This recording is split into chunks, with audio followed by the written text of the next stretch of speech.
All right, you are on to part 4, calculating costs. At this point, you should have already had your vehicle or total expense equation, which is part 1, your route, which is part 2, and your total vehicle equation, which is part 3, checked by your teacher. This way you know that at this point you're using the correct equations to calculate your costs here. So the the trip that I created was 12 days long.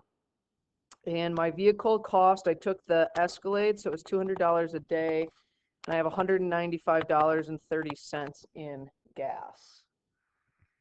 Food and lodging is $1,000 a day plus $300 for their one-time luggage. So what I want to do here is I want to plug in 12, so 200 times 12 plus 195.30.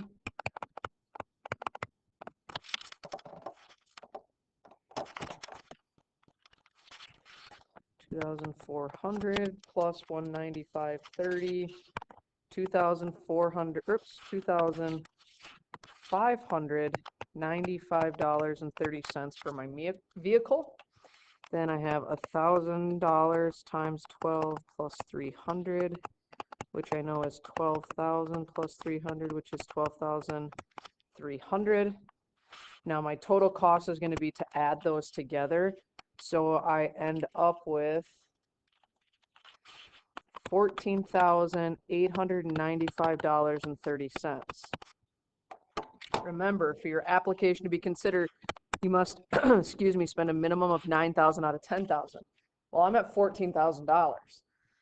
If your trip length in the table above does not meet the minimum, what changes will you make to your vehicle destination? Remember to have your new equations checked by your teacher before finalizing your project. Okay, well, right now I can tell you I can't take this trip because it's $14,000. So I have to go back and I have to figure out how I'm going to get my trip down below 10,000. Okay, one way I could do it would be less days. I could go fewer days on my trip. Another thing to do is to look at the cost of your food and lodging. That is the one that stuck out to me so much. The choices I originally made are $1,000 a day.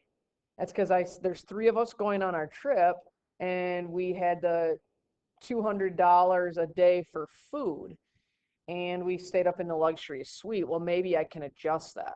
The biggest thing is any adjustments you make sure you have them checked before you finalize your project. We're truthfully giving you free points here. You can bring it to us and we can check it before you turn it in. We can change it 57 times as long as you get it changed so that when you turn your final project in on Friday and you have the correct equations and everything calculated, you'll be good to go. So if I was looking at this, one of the things that I would do would be to adjust my food and lodging. I will probably also adjust the length of my trip. I'm going to go down to 9 days. Whoopsies. I'm going to go down to 9 days, and I'm going to change my food and lodging. There's 3 of us, and $200 a day in food would be $600, plus I'm going to give us 2 hotel rooms so that nobody has to share a bed. So that's $800 a day. So it drops it a little bit. And I'm going to go with duffel bags. So my new equation is y equals 800x, oopsies, plus 225. Okay, so I go back, y equals 200x plus 195.30, and I'm going to put in 9 days there.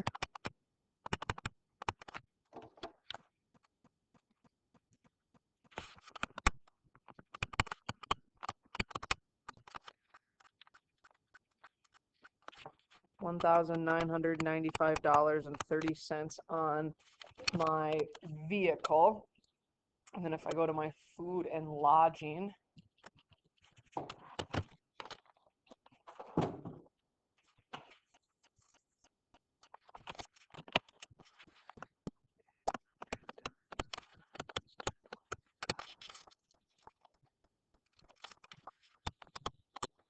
oops.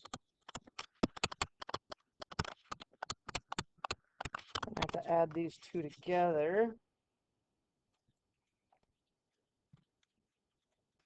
Oh no! $11,445.30. I'm still too big. I'm still over, but I'm getting closer. Now, most likely, if you look at that, it's like $1,000. If I went, you know, only 8 days, that'd be 800. There'd be $1,000 right there.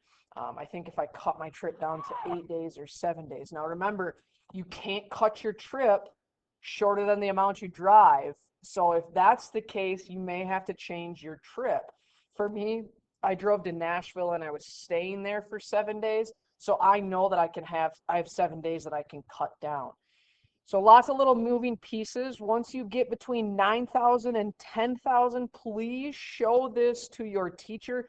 Feel free, if you need more space than this, especially because you're getting graded on neatness and completion and us being able to follow what you're doing, feel free to get another sheet of paper, whether it's notebook paper, or I think all your teachers have some scratch paper in their room that you can use, some just blank white paper. So your goal is to get between $9,000 and $10,000. Once you have that done, that needs to be done and turned in to your teacher. I'll show you here. I got the part 4 is what we just talked about. This is due at 3:10 on Friday. At 3:10, you have to turn it in. Okay, there's no credit given for assignments or projects that are turned in after 3:10. So please, please, please plan accordingly so you have this turned in, and then we will complete the project on Monday. But you have to have parts 1 through 4 turned in by 3:10 on Friday. Let your teachers know if you have any other questions.